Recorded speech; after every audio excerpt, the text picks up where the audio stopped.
اگلے سوال کی اور بڑھتے ہیں ہم لوگ. مفتی صاحب, ایک رسول اللہ صلی اللہ علیہ وسلم نے جب شب معراج گئے, بہت ہی فیمس ایک واقعہ ہے. تو کچھ ہمارے آریہ سماجی بھائی اس طریقے کا اس کے اوپر آبجیکشن اور اس طریقے کا اعتراض کرتے ہیں کہ آپ صلی اللہ علیہ وسلم جب شب معراج گئے, اللہ تبارک تعالیٰ نے انہیں آسمان پہ بلایا, پھر اس کا ایک باقاعدہ ایک ورنن ہے کہ پہلے آسمان پہ گئے یہ دیکھا, دوسرے آسمان پر یہ دیکھا, پل صراط, جنت, جہنم. تو وہ کہہ رہے ہیں کہ اس وقت کون سی سائنس اور ٹیکنالوجی تھی یا کون سا راکٹ تھا کہ جس میں بیٹھ کے وہ وہاں پر گئے, حالانکہ وہ ایک براق کر کے کسی جانور کا ذکر آتا ہے. تو اس پہ آپ کیا جواب دو گے؟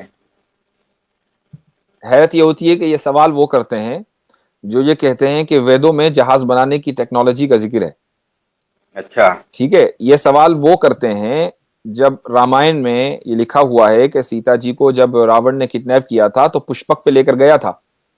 ہاں رائٹ, ٹھیک ہے, بالکل, جی جی جی بالکل.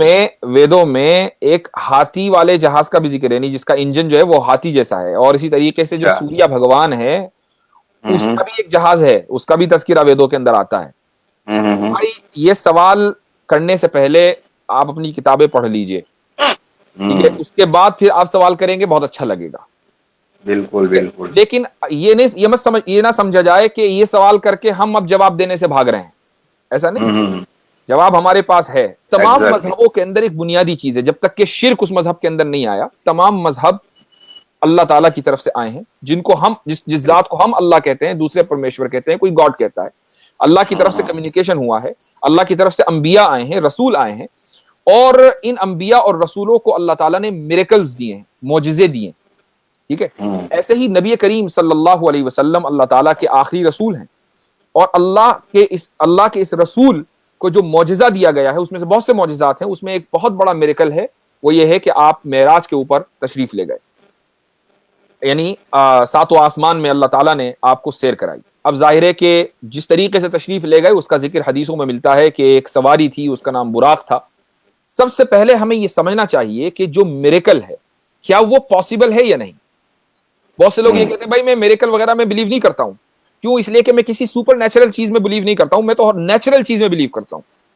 ٹھیک ہے, بہت سے لوگ یہ سوال کرتے ہیں, خصوصاً جو ایتھیسٹ ہوتے ہیں کہ جن کو کسی مذہب میں بلیو نہیں ہوتا, وہ کسی بھی میریکل کو نہیں مانتے. کیوں؟ اس لیے کہ وہ سپر نیچرل ہے. میرا سوال ان سے یہ ہے کہ آپ کسی بھی چیز کے نیچرل ہونے کو نیچرل نہیں سمجھ سکتے جب تک کہ سپر نیچرل کوئی چیز نہ ہو. سمجھ میں آ گیا آپ کو؟ مثال کے طور پر ہم دن کو دن ہونا کب مانتے ہیں؟ جبکہ رات ہو. اگر رات نہ ہو تو ہمیں دن سمجھ میں نہ آئے کہ اس کو دن کہتے ہیں. اگر دن نہ ہو تو ہمیں رات کا رات ہونا سمجھ میں نہ آئے. آپ ایک چیز کو اس کے اپوزٹ سے سمجھتے ہیں. یہ ایک فلسافیکل اصول ہے جو میں نے آپ کو ذکر کیا, یہ فلسفی کا ایک فنڈامنٹل اصول ہے. وہ یہ ہے کہ آپ کو کسی بھی چیز کو اگر فلی سمجھنا ہے تو آپ اس کے اپوزٹ کو دیکھو. عربی زبان میں اس اصول کو اس طریقے سے ذکر کیا گیا ہے کہ وَبِالْأَضْدَادِ تَتَبَيَّنُ الْأَشْيَاءُ, کہ بہت سی چیزیں اپنی ضد کو جب آپ اس کی اپوزٹ کو دیکھیں گے تو وہ بہت سی چیزیں واضح ہو جاتی ہیں.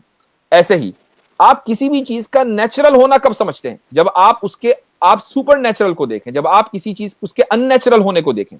ایسے ہی مثلا انسان کے لیے نیچرل یہ ہے کہ وہ آسمانوں میں سفر نہیں کر سکتا. ٹھیک ہے, اس کی مرضی ہو, پتہ چلا اس نے راکٹ پہ بیٹھا اور وہ 7ویں آسمان پہ پہنچ گیا. یہ ایسا پاسبل ایک عام انسان کے لیے نہیں ہے, یہ نیچرل ہے. لیکن ہم نے یہ کیسے سمجھا کہ پاسبل نہیں ہے؟ جب سپر نیچرل ہمارے سامنے آیا کہ اللہ تعالیٰ نے اتنے اہتمام سے نبی کریم صلی اللہ علیہ وسلم کو آسمانوں کے اوپر بلایا. اچھا, اب سوال یہ کہ کس چیز پر بلایا, کیا کوئی جہاز تھا, کیا کوئی سواری تھی؟ حدیثوں میں اس کا تذکرہ آیا ہے کہ اس سواری کا نام براق تھا. اس کا ذکر کیا گیا کہ وہ ایک گھوڑے جیسا سائز تھا اس کا, اور اس کی اسپیڈ اتنی تھی. دیکھیے برق جو ہے وہ بھی عربی زبان کا لفظ ہے, اور یہ پلورل ہے برق کی, اور برق کے معنی آتے ہیں لائٹ کے.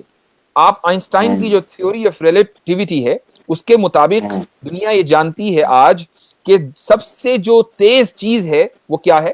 لائٹ ہے. اسی کو نبی کریم صلی اللہ علیہ وسلم کی جو احادیث ہیں اس کے لیے لفظ بولا گیا براق, یعنی وہ جو سواری تھی اس کے لیے بولا گیا براق.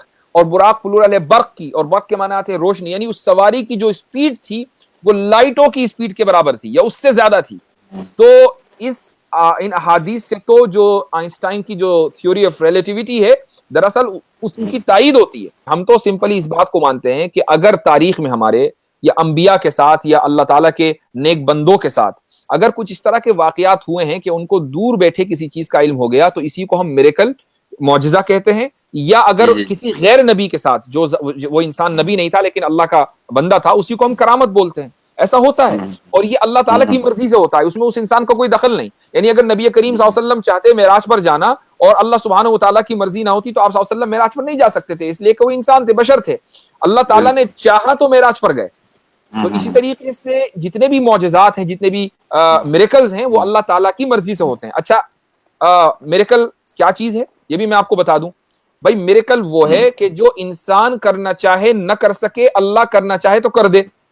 اب اگر آپ کو میریکل پہ اعتراض ہے تو اس کا مطلب آپ یہ کہہ رہے ہیں کہ نہیں اللہ بھی نہیں کر سکتا, تو پھر اللہ اور انسان میں کیا فرق رہ گیا بھائی؟ اگر اللہ اور انسان میں آپ کو فرق کرنا ہے تو ماننا پڑے گا کہ بہت سے ایسے کام ہیں جو انسان نہیں کر سکتا اور اللہ تعالیٰ کر سکتا ہے, اسی کو تو میریکل کہتے ہیں.